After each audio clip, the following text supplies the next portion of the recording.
Ahora, en Te Digo la Otra, la entrevista central.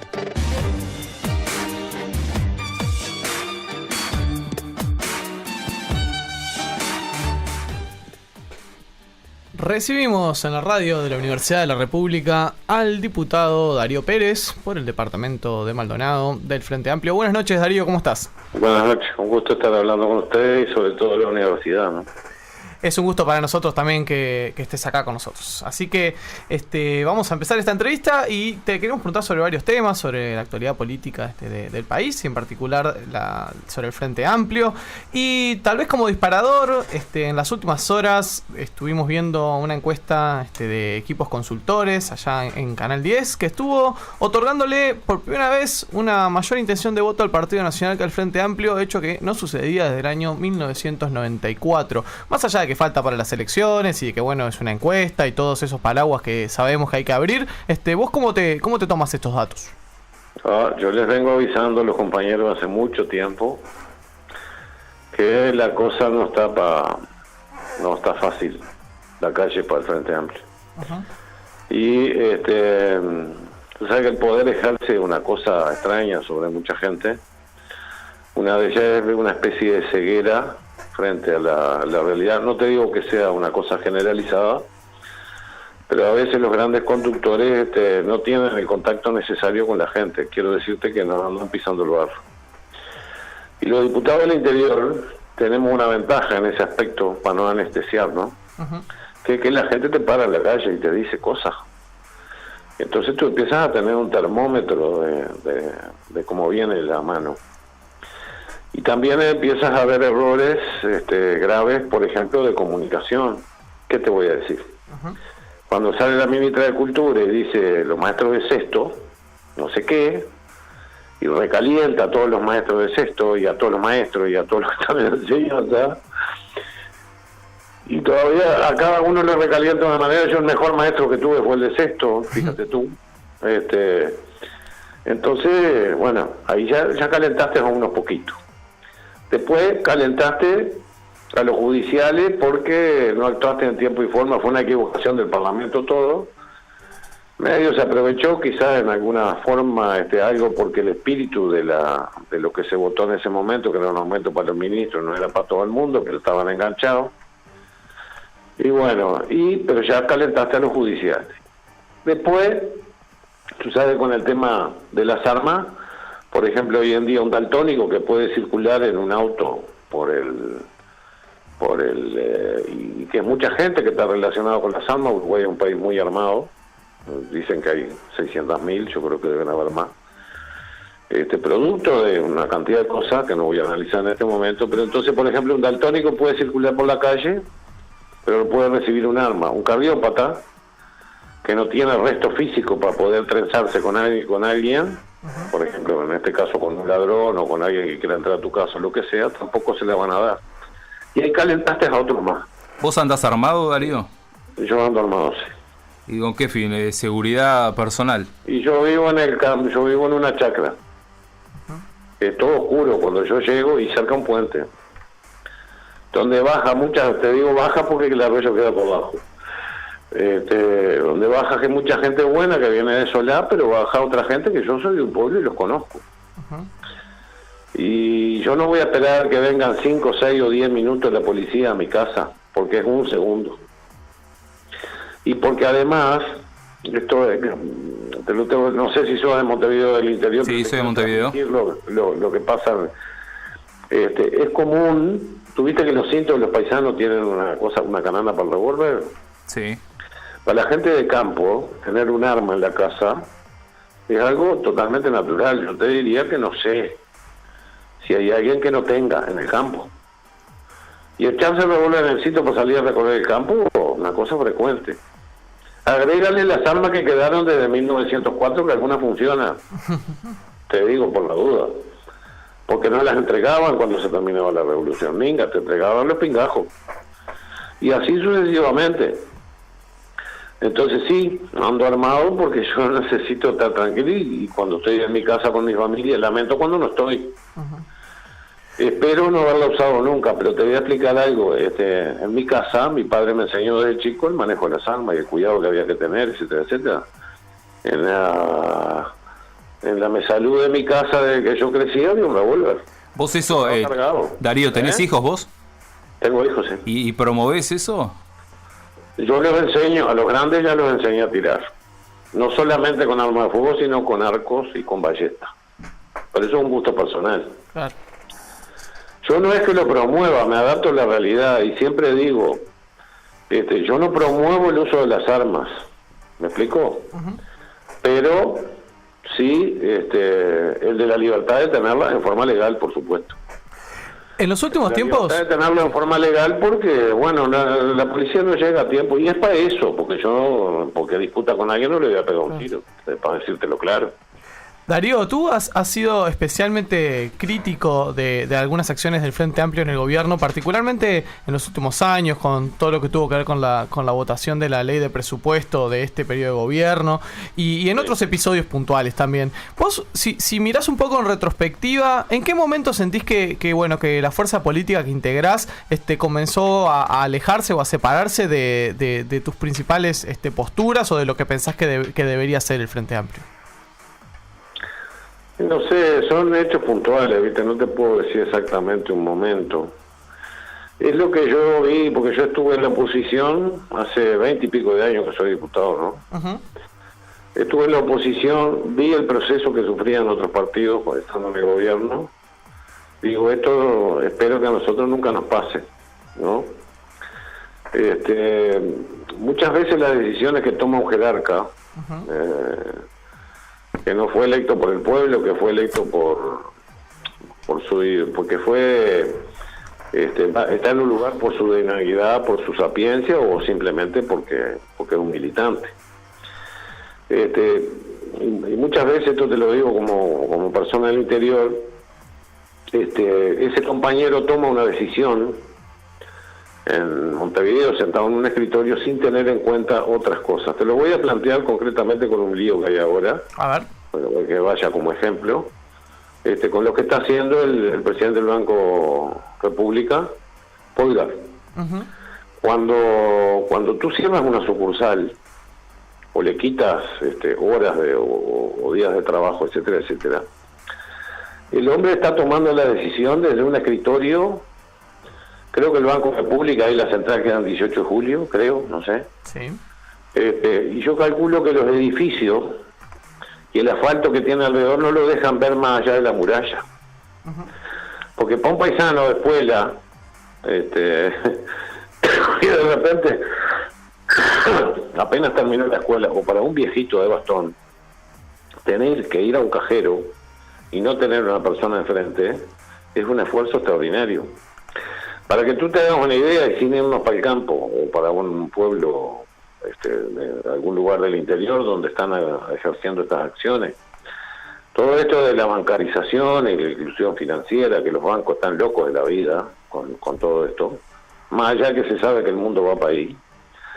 Por ejemplo, tú desde el faro de José Ignacio hasta la barra, porque creo que lo levantaron en la barra también el cajero, que es toda la costa que la gente de repente conoce más, no hay un cajero. Entonces, fíjate tú lo que le significa a un trabajador. No estoy hablando de uno que vive bien, estoy hablando de un tipo que gana poquito.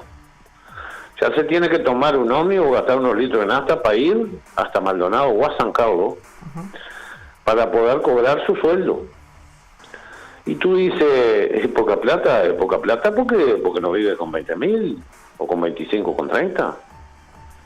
Porque a veces es un par de litros de leche o unos panes, ni te digo por jubilado. Entonces existe cierta insensibilidad de algunos, y yo siempre les recuerdo que el corazón está a la izquierda por algo, porque metafóricamente le damos a ese lugar el lugar de los sentimientos, de la compasión, del sentir realmente la justicia, se lo damos a la izquierda, y siempre se lo recuerdo a los compañeros, pero hay compañeros que son tecnócratas, y la tecnocracia, respetando todo lo que significa la academia, el saber y etcétera, etcétera, pero los tecnócratas y la tecnocracia es una forma de ideología que privilegia el resultado por encima del ser humano. Entonces, este muchacho Podgar, que es menor que yo, por eso le digo muchacho, no por otra cosa, en algún momento cuando estaba en el banco hipotecario, en una tenida que tuvimos en la bancada del Frente Amplio, le dije, yo si fuera un dueño de un banco privado, pero te ponía de ojos cerrados de gerente. Pero cuando tú manejas un banco público que tiene otros intereses, en aquel caso el del banco hipotecario, promover la vivienda para los sectores que menos tienen, etcétera, etcétera, o los sectores medios, es una cosa. Cuando estás en el Banco República, que es el banco del país, y que fue hecho para promoción y que tiene que tener sensibilidades sociales que no las tiene un banco privado, bueno, capaz que vas a ganar algún pesito menos, pero tienes que tener en cuenta el ser humano. Y cuanto más excluido y más lejos está, más lo tienes que tener en cuenta. Y esa cosa no se da. Y mañana lo estoy esperando por la bancada del Frente Amplio, porque francamente me le voy a enfrentar. Y así, una cantidad de cosas que me calientan. Yo no me voy del Frente Amplio, aunque algunos quisieran que me fuera. Y como decimos, nosotros andamos en una camioneta que compramos hace tiempo para poder hacer política, por todo el país, y andar en un vehículo seguro, que dice, ni me callo ni me voy. No es una frase de un izquierdista. Darío, vos es una frase que pega. Estás hablando de una izquierda que no te gusta. ¿Qué izquierda te gusta a vos? ¿Cómo te definís ideológicamente? ¿Tenés algún modelo de país o de sociedad? No tengo un modelo de país o de sociedad. Creo que la cuestión es a la uruguaya. Cuando era más joven, tú sabes que yo tenía mis amigos, la mayoría eran comunistas, yo no lo era, y discutíamos sobre la revolución en el mundo. Y yo le decía, mira, te estoy hablando de 13, 14, 15 años. Yo voy a tratar de cambiar lo que me rodea. No tengo un modelo afuera.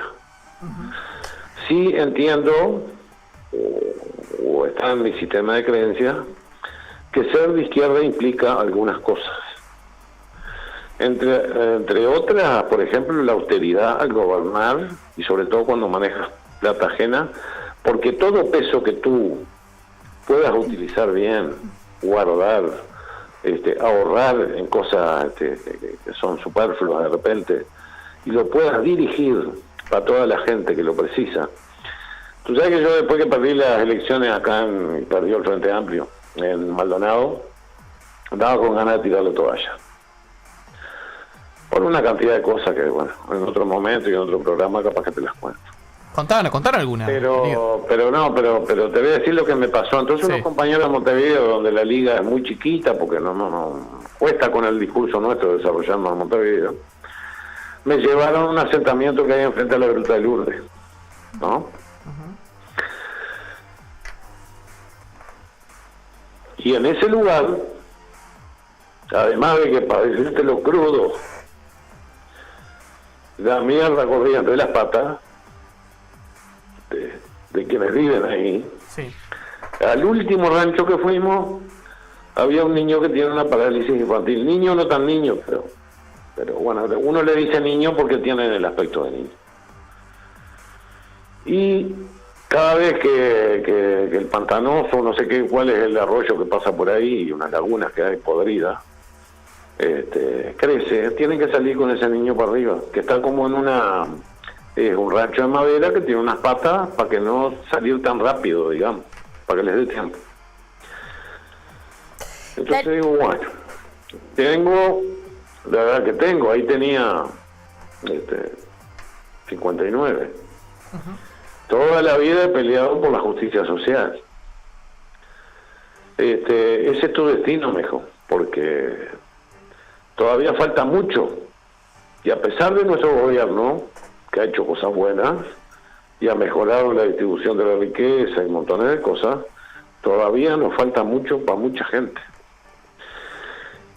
Y no las voy a esperar del Partido Colorado y del Partido Nacional, no porque ellos sean, porque yo piense, porque a esta altura pienso, miro las cosas de otra manera, no porque yo piense que ellos sean malas personas o cosas por el estilo. Tienen una forma diferente de encarar la vida y de qué es lo que se debe hacer en un gobierno para... a ellos no les molesta la injusticia social, a ellos no les molesta el capitalismo, este capitalismo que que hace que haya tanta gente viviendo miserablemente en el mundo. No les molesta para nada, ellos aceptan el status quo. Por lo tanto, por ese lado yo no puedo esperar mayor justicia social, la tengo que esperar de la izquierda. Y desearía más y más rápido. También entiendo, no soy un fedellín, que no entienda que somos un pequeño país que está rodeado de dos monstruos y que hay cosas que no podemos hacer porque somos chiquitos y porque la economía de escala no nos da y por montones de cosas más. Pero creo que pasito a pasito deberíamos acercarnos siempre al lado de la izquierda para distribuir mejor. Y cuando tú miras, por ejemplo, los ingresos al Estado, el dinero que ingresa al Estado, todo, creo que se imaginen una gráfica en la que tienen los ingresos del Estado hecha por la DGI.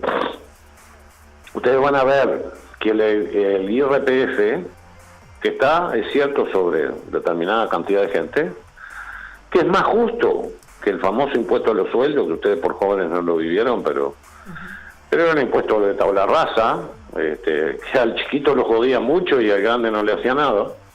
Es mucho más justo, pero aún así está sobre las cargas sobre las espaldas de los asalariados. En cambio, el impuesto al patrimonio, es chiquitita la columna del impuesto al patrimonio. Y con racionalidad digo, ¿pero dónde vamos a buscar la plata? ¿En los que menos tienen o en los que más tienen? La tenemos que buscar en los que más tienen, pero eso exige tomar decisiones políticas en el sentido de la economía, porque lo que determina que un gobierno sea de izquierda o no, es más viejo que la ruda, es la economía, es la forma en la que tú diriges o haces acciones o positivas o de otro tipo en el sentido de la distribución de la riqueza y de una mayor justicia en el tema de la tributación. Y bueno, pero nosotros pertenecemos al Frente Amplio. El Frente Amplio, pese a quien le pese, le duele a quien le duele, es un frente. Y yo siempre digo, hay compañeros que soñamos, si esto fuera un viaje en tren de Montevideo a Bella Unión, hay compañeros que se bajan en Florida, hay compañeros que se bajan en Salto, y hay unos que soñamos en llegar hasta Bella Unión. Pero somos un frente y tenemos que ir acomodando las piezas. ¿Por qué pienso hay otra izquierda en Uruguay? Para decirte lo crudo de la Asamblea Popular. Yo coincido con muchos de los planteos que ellos hacen. No en la forma en la que ellos pretenden llegar y con la economía como la pretenden llegar sea más radical, porque creo que nos podrían pasar cosas más graves. Pero sí, creo que el sentido de la izquierda, de la flecha, debe ir siempre hacia la izquierda y todos los días un poquito más. Darío, te traslado a otro de los temas y los grandes debates que existen en términos políticos, y esto es la agenda de derechos.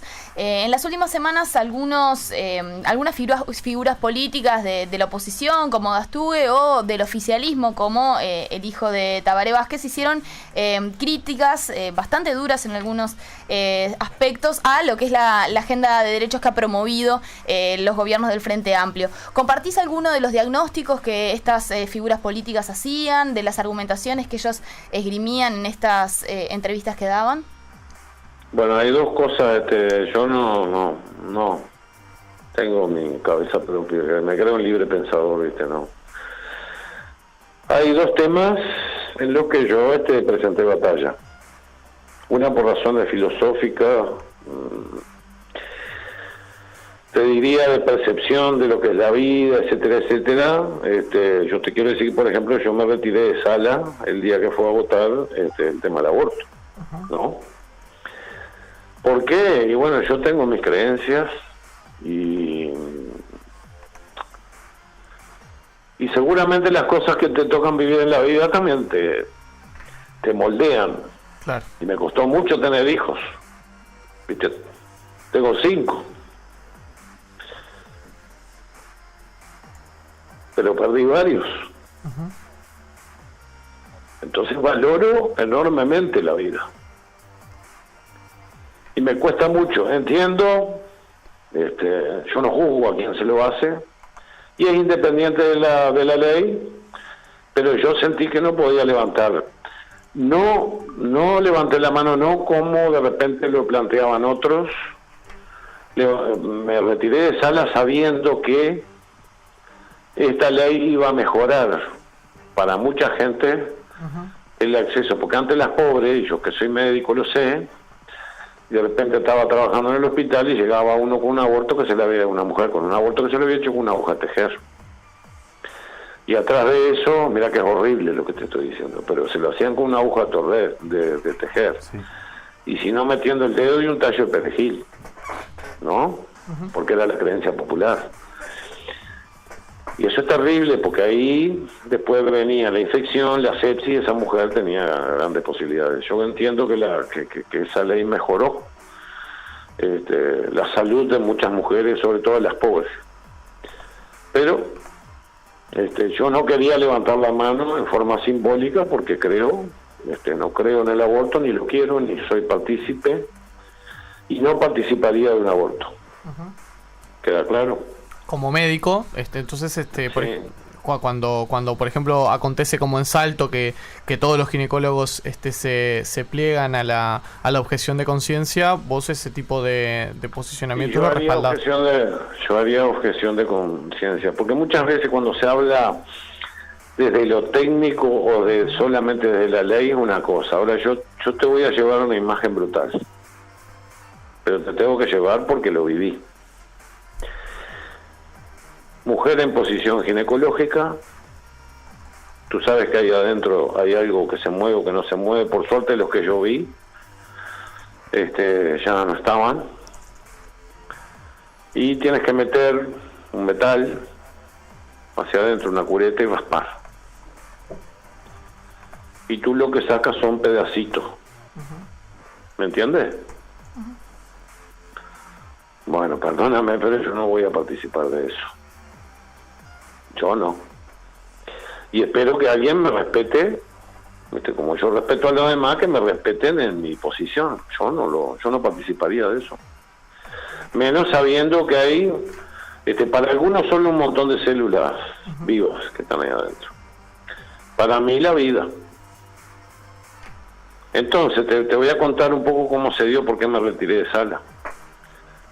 Mis compañeros, lo único que me pidieron, porque yo no soy diputado por mi linda cara, dicen que soy antipático, que soy soberbio, que soy que no sé cuánto más. Soy diputado todos estos años y sin ninguna figura grande por encima mío, aquí en el departamento de Maldonado, porque hay una cantidad de compañeros que trabajan conmigo. Y esa cantidad de compañeros me pidieron una asamblea grande, que eran más de 40, dice: Darío, tienes que votar esto. Digo, miren, yo objeto por mi conciencia, pero lo que puedo hacer es retirarme de sala porque es la única vez que me pidieron algo, ¿no? Que de alguna manera me mandataban. Y bueno, lo que puedo hacer es que entre mi suplente. Yo no voy a levantar la mano porque no creo que la tenga que levantar, por mi posición, sí, personal, todo lo que tú quieras. Pero si el grupo quiere que vote eso, yo me retiro de sala y entra mi compañero, y así fue. Me retiré de sala y entró mi compañero. Está bueno que lo hayas aclarado y que lo cuentes, Darío, para muchos que no teníamos los detalles de ese episodio. Si te parece bien, vamos a pasar a la última parte de esta entrevista, que me quedó a hablar de la marihuana, pero me promete que me llaman de nuevo. Para hablar otro día de la marihuana. Bien, pero vamos a pasar a esta última parte de la entrevista, que son las preguntas de la gente. Te digo la otra, la política dicha desde otro lugar.